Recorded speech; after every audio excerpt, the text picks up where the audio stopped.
যে তারাপীঠ থেকে ফেরার পর আমাদের ভাই একটা ভিডিও দিয়েছিল, যেটার কিনা বন্ধুরা টাইটেলটা ছিল অনেকটা এরকম যে ও ঠিক আমাকে কতটা ভালোবাসে, সেটা তোমরা ভিডিও দেখলে বুঝতে পারবে। এবং সেই সাথে বন্ধুরা এটা লেখা ছিল যে মায়ের পায়ের ছোঁয়ানো সিঁদুরটাই আজ থেকে পড়বে। আমি বলছি এখন 5 মাস আগের কথা। ওয়েলকাম টু টক ঝাল মিষ্টি উইথ ইপসিতা। আমি ইপসিতা, এখানে নোগালাগালি নৌকিস্তি অনলি মস্তি। তো আজকের ভিডিওর শুরুতে ইন্ট্রোডাকশনে যে অংশটুকু দেখালাম, এই অংশটুকু আজ থেকে প্রায় 3-4 মাস আগের একটা ভিডিও। সেটা কার? এই যে পাশের দেশের যে স্লেভ, সেই স্লেভ হার্টের একটা ভিডিওর ছোট্ট অংশ আপনাদের সামনে তুলে ধরলাম। সেখানে দেখুন, আপনাদেরকে বলছে যে তারও 5-6 মাস আগের একটা ভিডিও দেখতে, যেখানে কিনা কি দেখা গেছে যে সোনা বাবাকে কেউ খাইয়ে দিচ্ছে, আর সেটা কেউ নয়, সেটা হচ্ছে গিয়ে ঝিউ সাহা বা পিউ সাহা, তাই তো? তাহলে আমার বক্তব্য একটাই, যে যখন খাইয়ে দিচ্ছিল, যখন এই ভিডিওটা প্রথম পাবলিশ হয়েছিল, মানে ও যখন ভিডিও করছে আরও 5 মাস আগে, তখন কেন ও এই জিনিসটা দর্শকদের সামনে তুলে ধরেনি? আব্বল আমিও হাজার রকমের মিনস ঢুকাতে পারি, কিন্তু এই জারজটার জন্য এগুলো, কিন্তু এই গোলামের জন্য এগুলো বেফালতু, কোনো লাভ নেই। কারণ ওর কাজই হচ্ছে গোলামি করা, যে কথাটা আপনাদের বলেছিলাম সেটাই, একদম তাই। তো প্রথম থেকে ও অনেক কিছুই সবই জানতো, সমস্তটাই জানতো, যে সন্দীপের বাড়ি থেকে আসছে, কে সন্দীপের ছেলেকে খাইয়ে দিচ্ছে, সমস্ত কিছু জানতো। কিন্তু সেগুলোই যখন সন্দীপের প্রতিপক্ষরা দেখে প্রশ্ন করেছে, ওর কাজ ছিল তখন ওগুলোকে ধামাচাপা দিয়ে চিৎকার করে করে টিন কতটা নোংরামি করেছে, এই সুদীপ্ত কতটা খারাপ ছেলে, এইগুলোকে হাইলাইট করে করে তুলে ধরা, যাতে ওগুলোর দিকে এই যে কে এসে খাইয়ে যাচ্ছে, কে মাম্মাম বলছে, সেই কথাগুলো যেন ধামাচাপা পড়ে যায়। তো যাই হোক, এই যে বিষয়টা একটা আপনাদের সামনে এসছে, যেখানে কিনা ম্যাডাম বলেছেন যে আমি জানতাম, কিন্তু কে জানতো না, কিমা জানতো না এই ঝিউয়ের বিষয়। কিন্তু এটা সম্পূর্ণ উল্টো। আমার মনে হয় এটা অনিচ্ছাকৃত ভুল, যেরকম মানুষের হয় সেরকমভাবেই জাস্ট নামটা এদিক ওদিক হয়ে গেছে। কারণ আপনারাও ভালো করে জানেন যে যখন ম্যাডাম বলছে যে পিয়ে আসবে, তো সেই সময় কিন্তু এই কিমার সন্দীপদের বাড়িতে অবাধ বিচরণ, সবসময় যায় আসে, ওঠে বসে।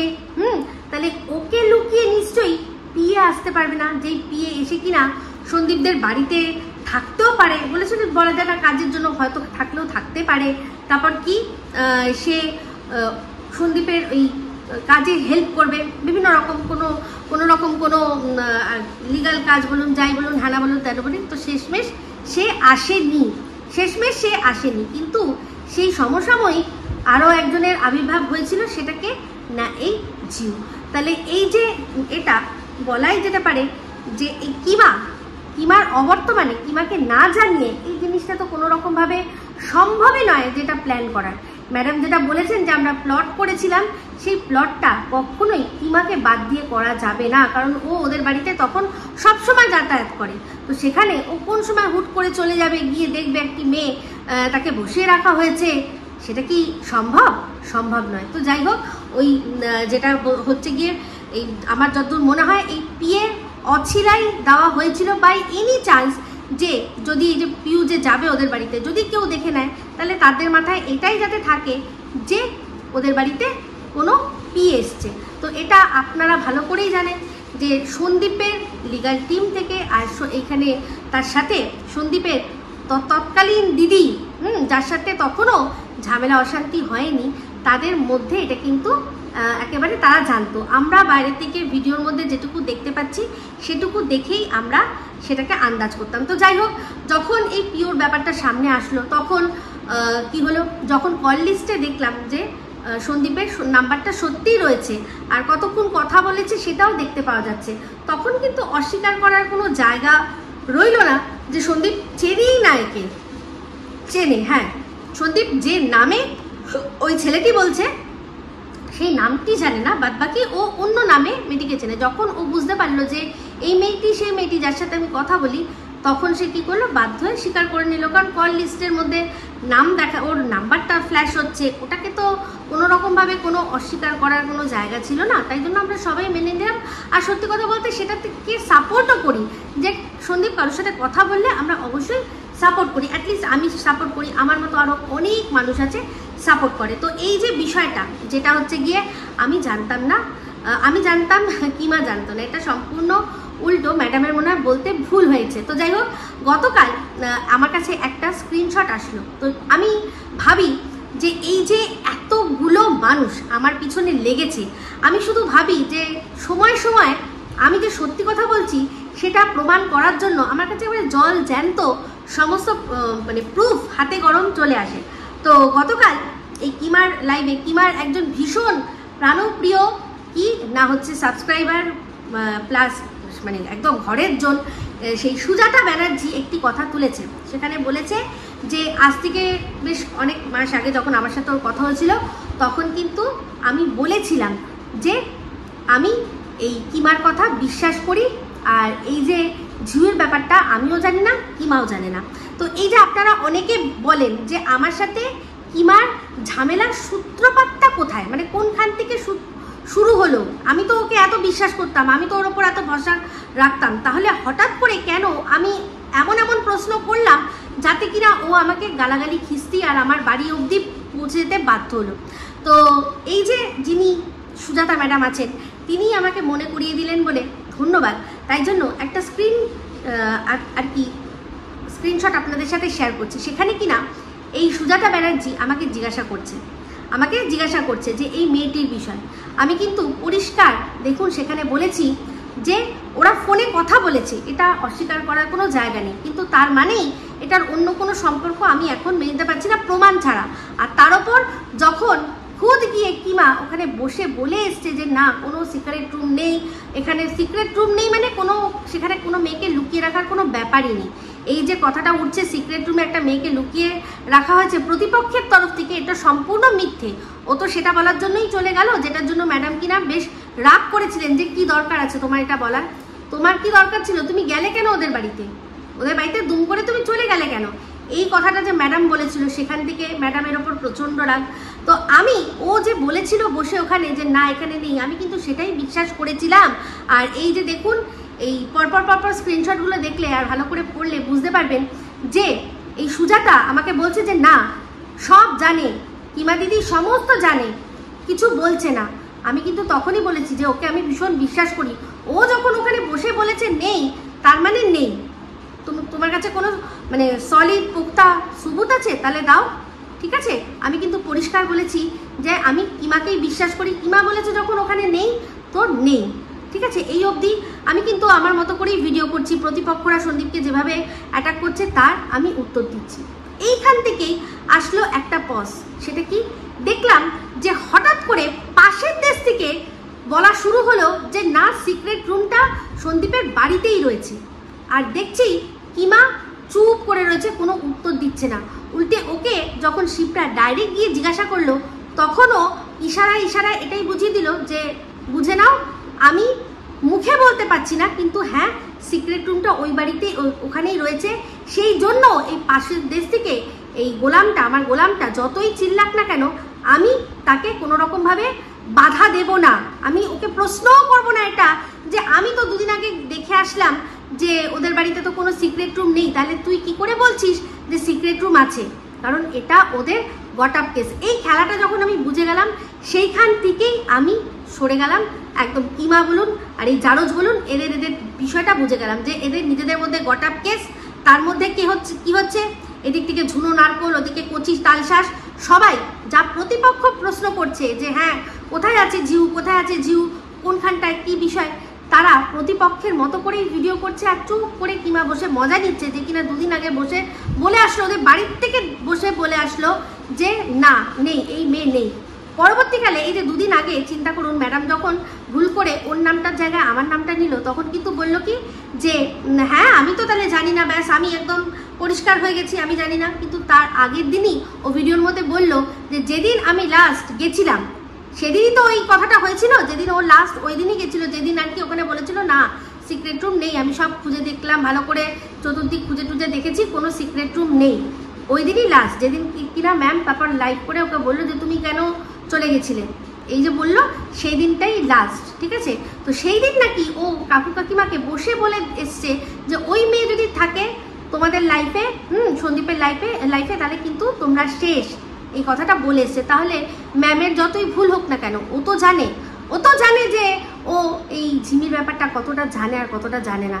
তাহলে দেখলেন যেই একটা টোপ দিল, এই যে ম্যাম বলে না যে আমি একটা টোপ দিই আর টুক করে টোপটা মানুষ গিলে নেয়, তো এটা বলতে পারেন যে ওর সত্যতা আর মিথ্যে যাচাই করার জন্য ম্যাডামের একটা টোপই হয়তো ছিল, যেটা টুক করে কিমা গিলে নিয়ে বললো হ্যাঁ আমি জানতাম না। অথচ পুরো 5 মাস 6 মাস আগের ভিডিওতে গেলে পরিষ্কার সমস্ত ও একটা পর একটা, যেগুলো যখন দর্শকরা দেখতে পাচ্ছে আর ওকে প্রশ্ন করছে যে কি গো হাতটা কার দেখা গেল, মাম্মাম কাকে ডাকলো, ও কিন্তু তখন পরিষ্কার বলছে যে হ্যাঁ নতুন মাম্মাম এসে গেছে, সন্দীপের জীবনে নতুন কেউ এসে গেছে, খুব ভালো আছে, কাকু কাকিমা সবাই খুব খুশি আছে। এই কথাগুলো অলরেডি কিন্তু বলে গেছে। তাহলে ও যদি সত্যি সত্যবাদী হয় তাহলে তো এটাই বললো যে দিদিভাইয়ের হয়তো বলতে ভুল হয়ে গেছে, না আমি বিষয়টা সবই জানতাম, কারণ আমার পুরনো ভিডিওগুলো ঘাটলে তোমরা সবটাই জানতে পেরে যাবে।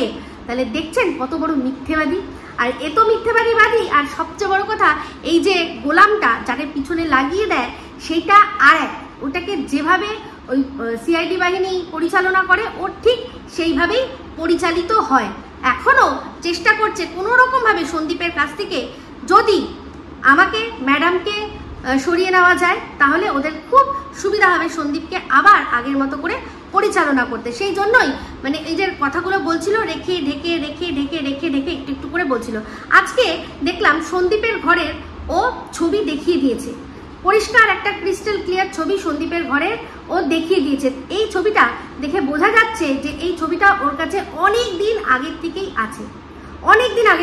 তাহলে যখন এই ঝিউ বারবার করে ইচ্ছা করে মানে নিজের চ্যানেলটা দাঁড় করানোর জন্য কন্ট্রোভার্সি ছুড়ে দিচ্ছিল আর বলছিল যে আমার ঘর তো ভীষণ সুন্দর, আমার এই তো পুরো ঘরটা আমার মতো করে সাজানো আছে, এই যখন কথাগুলো যখন বলছিল তখন তো অলরেডি ওর ঘরটা দেখেছে। আর এই ঝিমি যে ঘরটা বসে ভিডিও করে সেটাও তো দেখেছে। কোনো দিকে যে কোনো মিল নেই, কেউ না জানুক ও তো জানে। আমরা তো এই ঘরটার কোনো ঝলক দেখতে পাইনি, কিন্তু তাও ইচ্ছা করে বলেনি যাতে মানুষরা সন্দীপকে ভুল বোঝে। এখন যখন সন্দীপ কোনো কিছুর মানে ভয় ডর ছাড়াই পরিষ্কার যেটা সত্যিকে ও একসেপ্ট করে নিয়েছে। আপনারা যেরকম বলছিলেন যে সত্যি যদি তোমার বন্ধু হয় তুমি লুকাচ্ছ কেন, বলছো না কেন, ও যখন অকপটে স্বীকার করে নিল যে হ্যাঁ আমার বন্ধু আর তার চেয়ে বেশি কিছু নয়, ফিউচার প্ল্যানিং না, আমি কিচ্ছু এসব ভাবছি না, আমার জীবন, আমার বাবা, আমার মা, আমার ছেলে, এত কিছু পরিষ্কার বলে দিল। আর দিয়ে যখন স্বীকার করে নিল, যখন দেখলো যে সন্দীপকে আর কোনো রকমভাবে কোনো ভয় ডর দেখিয়ে রাখা যাবে না, তখন কি করলো, বাধ্য হয়ে ওই ঘরের ছবিটা দিয়ে দিল। এতদিন দেয়নি, কারণ যদি দিত তাহলে মানুষের কাছে অনেকদিন আগেই পরিষ্কার হয়ে যেত যে এই ঝিমি যে ঘরটায় বসে ভিডিও করে আর সন্দীপের যে ঘর, সেই ঘর আকাশ আর পাতাল তফাৎ, দুটো একেবারে আলাদা। আমার যে কথোপকথনটা হচ্ছে এই সুজাতার সাথে, সেখানে দেখবেন আমি পরিষ্কার লিখেছি যে কোনোভাবেই এটা সন্দীপের বাড়ি হতে পারে না, কারণ ও যখনই ভিডিও করে এই ঝিমি তখনই পাশ থেকে প্যাপু প্যাপু হর্নের আওয়াজ পাওয়া যায়। মানে ওদের যে বাড়িটা তার চারপাশ থেকে বেশ গাড়ি ঘোড়া যাতায়াত করে। আর আমরা সন্দীপদের বাড়িটা দেখেছি যে ওদের বাড়ির রাস্তার সামনে দিয়ে মানে খুব কম, মানে গাড়ি তো খুবই কম, টু হুইলার তাও যায়, কিন্তু তাও ওরকম হর্ন বাজাতে কোনোদিনও যায় না। আর যা যায় টুকটাক টোটো যায়, তারাও কোনো রকমভাবে ওদের ওই জায়গাটা, যেহেতু ওটা কোনো মোড় নয়, এমনি রাস্তার মাঝের একটা রাস্তা, তাই ওখানে কোনো রকমভাবে কোনো এই হর্ন ফর্নের কোনো আওয়াজই আসে না। তাহলে সেখান থেকেও পরিষ্কার বুঝেছিলাম যে এটা কোনো রকমভাবে সন্দীপের ঘর হতে পারে না। কিন্তু দিনের পর দিন এরা জেনে শুনে ইচ্ছা করে কি করেছে, সন্দীপকে শেষ করার জন্য এই কথাগুলো বলে গেছে যে হ্যাঁ সন্দীপের বাড়িতেই এই সিক্রেট রুমটা রয়েছে। আজকে এই জারজ বলছে, আমি তো আগেই বলেছিলাম যে এটা ঝিমির যেখানে বসে, যেখানে ভিডিও করে ঝিউ, সেটা নয়। কবে বলেছিল? তো প্রথমে বলেছিল সন্দীপদের বাড়িতেই আছে ওটা, তারপর বললো যে না ওটা মনে হয় বাতকুল্লা, তারপর আরেকটু এগোলো, কারণ বাতকুল্লা কেন বললো, কারণ সন্দীপ সন্ধ্যেবেলা সবসময় বেরোয়, তার মানে কি যে ওকে বাতকুল্লায় কোথাও রেখে দিয়েছে ভাড়া করে, আর সন্দীপ সবসময় যায়। সেখানেও যখন দেখলো কোনো রকম কোনো প্রমাণ পাওয়া যাচ্ছে না, তখন কি বললো, না বাতকুল্লা না, তার মানে কৃষ্ণনগরে রেখে দিয়েছে। কৃষ্ণনগরে রেখে দিয়েছে। তারপরেও কৃষ্ণনগরেরও কোনো চিহ্ন পাওয়া গেল না। তো আমি তো এখন পরিষ্কার বুঝতেই পারি, ওর যা যা ব্লগিং আমি দেখেছি তাতে আমি পরিষ্কার যে ও হাওড়া বা তার আশেপাশে কোনো একটা জায়গায় থাকে। কারণ ওই যে সিনেমা অত রাত্রে আবনিমলে সিনেমা দেখতে গেছিল, সেই আবনিমল থেকে রাত ওদের মানে তখন মনে হয় 9:30 না কটার শো দেখতে গেছিলো, যেটা শেষ হবে প্রায় 11:30 12:15 বেজে যাবে। তো সেই 12:15টার সময় নিশ্চয়ই মানুষ অনেক দূরের কোথাও কোনো সিনেমা হলে যায় না, কাছাকাছি কোনো সিনেমা হলের মধ্যে যায়, যেটা বাড়ির সবচেয়ে নিয়ারেস্ট, সেখানেই তো যায়। তো এই আবনিমলটা হচ্ছে গিয়ে ওদের ওই ইয়েতে কি যেন মানে হাওড়াতে। তো তখনই আমি বুঝেছিলাম যে এই মেয়েটা হাওড়ার আশেপাশেই কোথাও থাকে। তো যাই হোক, দিনের পর দিন সন্দীপকে শেষ করার জন্য যেই ছবিটা, সন্দীপের ঘরের ছবিটা থাকা সত্ত্বেও দেয়নি, কারণ যদি দেয় তাহলেই মানুষ বুঝতে পেরে যাবে যে সিক্রেট রুমে, এই যেই সিক্রেট রুমের কথা আর কি এই ঝিমি বলে বা পিউ বলে, সেটা এটা নয়। ইচ্ছা করে সন্দীপকে এরকমভাবে মানে শেষ করার জন্য এই চক্রান্তগুলো করেছিল, আজকে পরিষ্কার হয়ে গেল। তো যাই হোক, এই জারজকে আমার বিশেষ কিচ্ছু বলার নেই, ও চেষ্টা করে যাক, ও তো মানে কি করবে, ও তো করবে হচ্ছে গিয়ে সন্দীপকে শেষ করার চক্রান্ত করবে আর ম্যাডামকে ছোট করার চক্রান্ত করবে। কোনো লাভ নেই।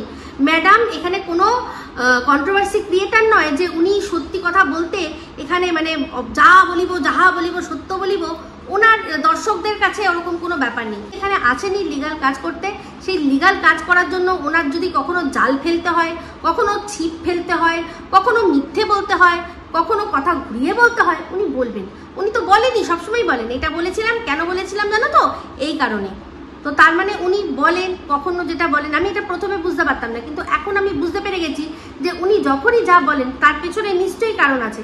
এই যে আমার নামটা নিল, আমি কিন্তু তেড়ে পুড়ে গিয়ে কেন উনি আমার নামটা কেন আপনি নিলেন আমি একবারও বলিনি। আমি জানি যে নিশ্চয়ই বলেছেন, কোনো কারণ আছে। এমনিতেও মানুষের ভুল মানুষ মাত্রই হয়। আর দ্বিতীয়ত হচ্ছে গিয়ে যে এই যে দেখুন কিমার কিরকম মিথ্যে, ও যে মিথ্যে কথা বলাটা ওর স্বভাব, ওর রক্তে মিশে আছে, পরিষ্কার বোঝা গেল। কারণ এই পুরো মানে এত দিনের ভিডিওর মধ্যে প্রত্যেকটা ভিডিওর মধ্যে কিন্তু পরিষ্কার রয়েছে যে ও জানে যে ওদের বাড়িতে কে এসছে না এসছে। আমার সাথে দেখুন, আমি যা যা বলেছি ওর বান্ধবীর বাড়িতে গিয়ে সব মিলিয়ে দেখে নিন। সেখানে আমি কিন্তু পরিষ্কার বলেছি যে আমার সাথে কথা হলো, ইয়ার্কি ঠাট্টা হলো, হ্যাঁ, কিন্তু এই কথাটা তো হলো না, আমি তো জানি না। পরিষ্কার বলেছি যে সন্দীপের সাথে দেখুন আমাদের ইয়ার্কি ঠাট্টা হচ্ছিল, ঠিক আছে? তাহলে এই যে বিষয়গুলো, আমার যা কথা আমি বলেছি, আর তার সাথে এই বললো বলে আমার সুবিধা হলো, আপনাদের সাথে পরিষ্কারভাবে দেখিয়ে দিতে পারলাম। তো এই যে সুজাতা আজ ওখানে বলছে যে না তুমি তো জানতে না পিউর কথা, সেই কিন্তু আমাকে লিখেছিল যে মনে হচ্ছে এই দিদি, কিমা দিদি সমস্ত জানে, আর এই তারাপীঠ যাওয়ার জন্যই রাগারাগি কিছু হয়েছিল। আমি যেদিন বললাম, আপনাদের আগেই বলেছিলাম যে ওর বান্ধবীর বাড়ি ও অনেকবার এসছে, কিন্তু আমি কোনোদিনও যাইনি। কিন্তু সেই দিন কেন গেছিলাম, কারণ ওর সাথে যখন কথা বলেছিলাম তখনই বুঝতে পারছিলাম যে কোনো কারণে হয়তো আপসেট আছে।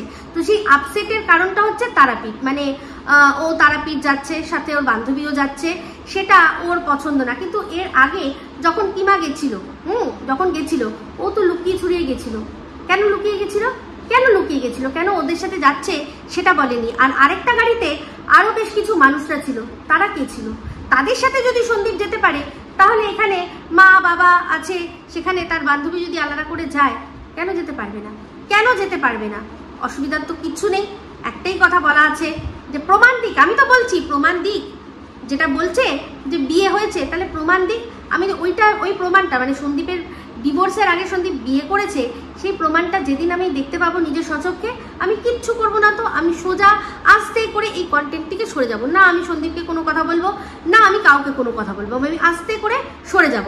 তার ভবিষ্যৎ, তার সব কিছু সে নিজে বুঝে নেবে। আমার এখানে কিচ্ছু বলার নেই। আমি একটাই জিনিসের সাপোর্টে আছি, সেটা হচ্ছে বন্ধুত্ব করার জন্য অত কিছু দেখার দরকার পড়ে না। আচ্ছা, আজকে একটা তুলনামূলক আলোচনা হয়ে যাক। হ্যাঁ, এই যে আলোচনাটা হোক, টিনের সাথে আগে পিউর আলোচনা হোক।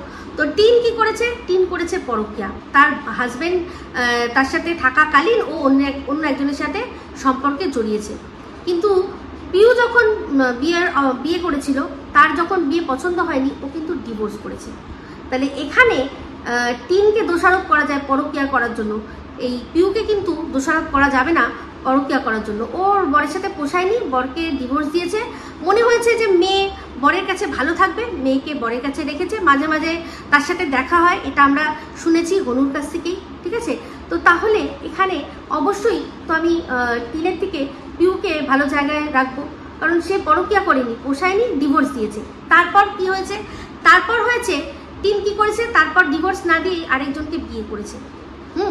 কিন্তু এই পিউ কি করেছে, পিউ একজনের সাথে রিলেশনশিপে গেছে। সেই রিলেশনশিপটা কি, সেটা হচ্ছে গিয়ে ওই লিভিং রিলেশন, যার মধ্যে সমস্ত কিছু থাকলেও কোনো কমিটমেন্ট থাকে না। আজকে আমার মনে হচ্ছে তোমার সাথে থাকছি, কাল যদি মনে হয় না থাকবো, আমি থাকবো না। আমি তোমার সাথে এই লিভিংয়ে থাকতেও অন্য আরও সবার সাথে কথা বলতে পারি। তুমি আমাকে বর যেরকম বলবে যে তুমি আমার সাথে সম্পর্কে রয়েছো, তুমি আমার সাথেই থাকবে, সেই কমিটমেন্টটা কিন্তু থাকে না। এই জন্যই এখানে স্পেসটা অনেক থাকে। তাই জন্যই অনেকে যারা মনে করে কনফিউজ আছে আমি এর সাথে সারাজীবন থাকবো কি থাকবো না, তারা এই লিভিংয়ের ব্যাপারটা মানে মেনে নিয়েছে, সেটাকে অ্যাডপ্ট করে নিয়েছে যে কমিটমেন্ট থাকবে না, চলো আমরা একসাথে থাকবো, যতদিন মনে হচ্ছে থাকবো, যদি মনে হয় সারা জীবন থাকতে তাহলে সারা জীবনই থাকবো। তাহলে দেখুন ও করলো কি, সেখানে হচ্ছে গিয়ে করলো ও লিভিং।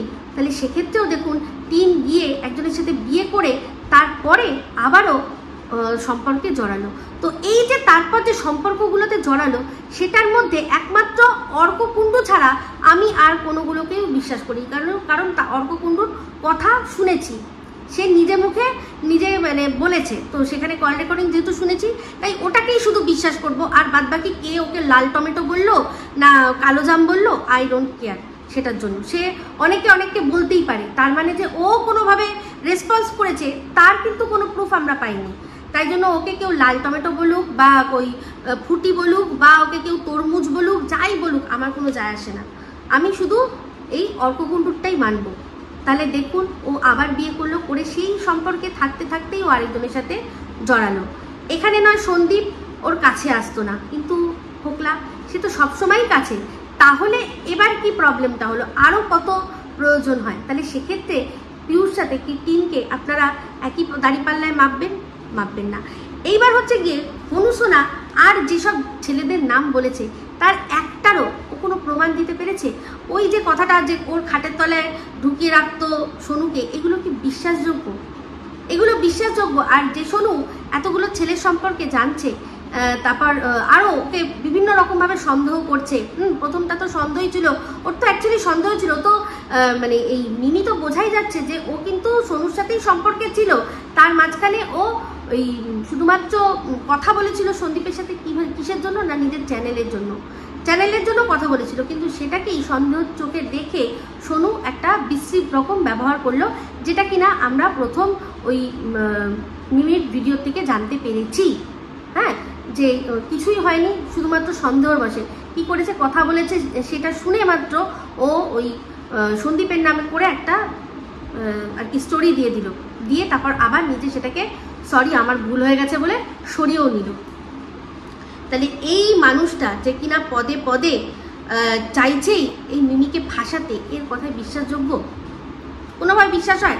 আর এত বাজে বলছে মিমিকে, অথচ বলছে যে একবার যদি সুযোগ পায় বিয়ে করে ঘরে নিয়ে যাবে। তাই বলছি এর কথায় কোনো রকম বিশ্বাস হয় না। এদের মধ্যে ভালো সম্পর্ক ছিল, যেটা এই মিমি যখন কথা বলেছিল বোঝা যাচ্ছিল, কথা বলতে বলতে কেঁদে ফেলছিল, একবারও অস্বীকার করেনি যে ওর সাথে ভালো সম্পর্ক ছিল না। কিন্তু সেই সম্পর্কটাকে সন্দেহের বশে ও যেখানে টেনে নিয়ে গেছে, সেখান থেকে আর মিমির পক্ষে মনে হয় ওর সাথে কন্টিনিউ করা সম্ভব হয়নি। আর আমি তো পরিষ্কার বলবো, টিনকেও বলবো, মিমিকেও বলবো, যে টিনকে বলবো জীবনে যাই হয়ে যাক এই ফোকলাকে আর বিশ্বাস করবে না কোনোদিনও। আর এই ঝিউকেও বলবো যে যাই হয়ে যাক, যে তোমাকে এইরকমভাবে জনসমক্ষে নোংরা করেছে, তোমার চারদিকে রাস্তা বন্ধ করে তোমাকে ক্যাপচার করবে বলে কোনো দিনও এদের ক্ষমা করো না। দরকার পড়লে যদি সারা জীবন কাউকে না জোটাতে পারো, সিঙ্গেল হয়ে কাটিয়ে দেবে। কিন্তু এইসব অসভ্য জানোয়ার যারা ভালোবাসার মানে বোঝে না, তাদেরকে আর দ্বিতীয়বার ভালোবাসার ভুলটা করবে না।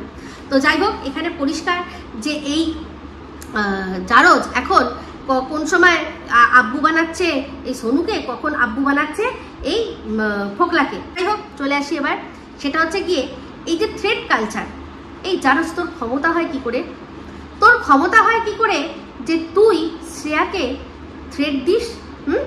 তুই কিসের থ্রেট দিস? এই যে তুই বলছিস আমাকে যে আমি দর্শকদের নিয়ে কথা বলছি, তাহলে শ্রেয়ার কোনো চ্যানেল আছে? তাহলে তুই যদি শ্রেয়াকে নিয়ে এরকম নোংরামি করতে পারিস, তাহলে আমি তো সত্যি কথা বলেছি। আর এই যে ডিফেন্স অফিসারের যে বউ আছে, তার তো এবার সমস্ত জিনিসগুলো তার হাজবেন্ড সহ তার সমস্ত কিছু একবার খতিয়ে দেখা দরকার, যে সে কি কি ছবি টবি হ্যানা ত্যানা এই ভাইয়ের নাম করে পাশের দেশে পাঠিয়ে রেখেছে। এমনিতেও এদের বাড়ি, এই ডিফেন্স যে অফিসার আছে আর তার যে ওয়াইফ আছে, দুজনেরই বাড়ি কিন্তু আমাদের চিকেন নেকের একদম কাছাকাছি। তাহলে এদের কাছ থেকেই ভালোবাসার নাম করে, ভাই আপুর নাম করে তাদের ওখানকার ছবি টবি সহ কোনো গুপ্ত কোনো ইনফরমেশন যে হাতিয়ে নিচ্ছে না এই জারজটা, এর কি মানে আছে?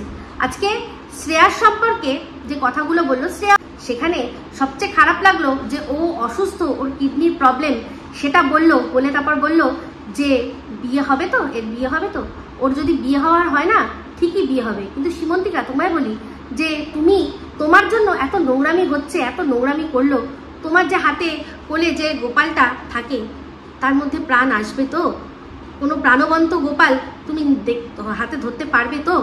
দেখো, তার জন্য কিন্তু তুমি যাতে ধরতে পারো, তোমাকে পাশে নিয়ে মা বিপত্তারিণীর কাছে মানে রীতিমতো ভিক্ষা চেয়েছিলাম যে মা, এই যে গোপালটা আছে, ওর যে গোপালটা, ওরকম একটা প্রাণবন্ত গোপাল, হাসতা খেলতা গোপাল ওর কোলে দিয়ে দাও। কিন্তু তোমার লজ্জা করছে না? একটা অবিবাহিত বাচ্চা মেয়ে, সেই মেয়েটার সাথে এরকম হচ্ছে, তাও তোমার জন্য। তুমি তো করেছো, তোমার সাথে কিচ্ছু হয়নি, আমার কিচ্ছু হয়নি, অথচ তুমি কি না আমার ঘর নোংরা যেই বললো, তুমি তখন কি বললে? আমি আন্টির ঘর দেখেছি পরিষ্কার। তার মানেটা কি দাঁড়ায়? ঠিক আছে, অবশ্যই তোমার হাজবেন্ডের যে প্রোফাইলগুলো রয়েছে, তোমাদের যা রয়েছে সমস্ত তো রয়েছে, সেগুলো এবার সংশ্লিষ্ট জায়গায় দেওয়ার দরকার আছে। কারণ এই যে এইরকমভাবে হুমকি দেওয়া হচ্ছে, চিকেন নেক ধরবে যেভাবে আর কি এরা হুমকি দিচ্ছে, তাদের কাছে নিশ্চয়ই কোনো গোপন কিছু সমস্ত লোকেশান হ্যানা ত্যানা সমস্ত চলে যাচ্ছে। তো সেটা বাই এনি চান্স তোমার কাছ থেকে লিক হয়নি তো, সেটা জানা কিন্তু দরকার। আর যাই হোক, এই জারজ দেখলাম বলল যে 2 বাংলা এক হয়ে যাবে। কেন? 2 বাংলা বঙ্গভঙ্গ অনেক আগে হয়েছে, যখন পুরো এই দেশটাই ভারতবর্ষ ছিল, তারও আগে কিন্তু বঙ্গভঙ্গ হয়েছে। তারপর স্বাধীনতা, তারপর ইস্ট পাকিস্তান, তারপর বাংলাদেশ। তুই কোন হিসাবে 2 বাংলা এক হয়ে যাবে এই কথাটা বলতে পারছিস? যে ওদের দেশের শীর্ষস্থানে যে বসে রয়েছে, সে আলটপকা একটা কথা বলছে কি, যে ওরা হচ্ছে গিয়ে গার্ডিয়ানস অফ দ্য ওশানস, আর কি বলছে 7 সিস্টার আলাদা হয়ে যাবে যদি আমরা চাই। 7 সিস্টার ভারতের ভূখণ্ড থেকে আলাদা হয়ে যাবে, আর ওরা হচ্ছে সমুদ্রের রাজা। সেই জন্যই তো আজকে সমস্ত রকমের মানে ব্যবসা বাণিজ্য বন্ধ। যারা আমাদের শত্রুপক্ষের সাথে হাত মিলিয়ে এরকম নাশকতা করছে, তাহলে ভাবুন, এই যে চিকেন নেকের কাছাকাছি যারা থাকে, তাদের সাথে বন্ধুত্ব সম্পর্ক বানিয়ে তাদের কাছ থেকে ওখানকার ছবি দেখি, ওখানে কেমন বা কিছু, তোমরা কোথায় থাকো দেখি, এরকম করে ছবি নিতেও তো পারে। আজকে এই জ্যোতি রানী মালহোত্রা, সে যে এরকম আইএসআই চর, তাকে কি এমনি দেখে বোঝা যেত না? তাকে ভেতর থেকে খতিয়ে দেখা গেছে, তখনই তো বোঝা গেছে। তাহলে এরাও যে ভেতরে চরবৃত্তি করছে না, বা চরবৃত্তি না করুক, তাদের হয়তো সরল বিশ্বাস করছে, কিন্তু ওদের দেশের চর হয়ে যে আমাদের দেশ থেকে বিভিন্ন রকমের ইনফরমেশন নিচ্ছে, সেখানে শুধু ইউটিউব না, সেটা হয়তো কোনো রকম বৃহত্তর স্বার্থে নিচ্ছে না, এর কি মানে আছে? তাই না? তো যাই হোক, ভিডিওটা অনেক বড় হয়ে গেল। এরপর আবারও আসছি অন্য একটা ভিডিও নিয়ে। এই ভিডিওটা ভালো লাগলে লাইক শেয়ার কমেন্ট করতে ভুলবেন না। যারা চ্যানেলটা সাবস্ক্রাইব করেননি তারা সাবস্ক্রাইব করে নেবেন। সবাই ভালো থাকবেন, সুস্থ থাকবেন। আবার আসছি খুব শীঘ্র নতুন ভিডিও নিয়ে। Me Ipsita signing off. Love you all.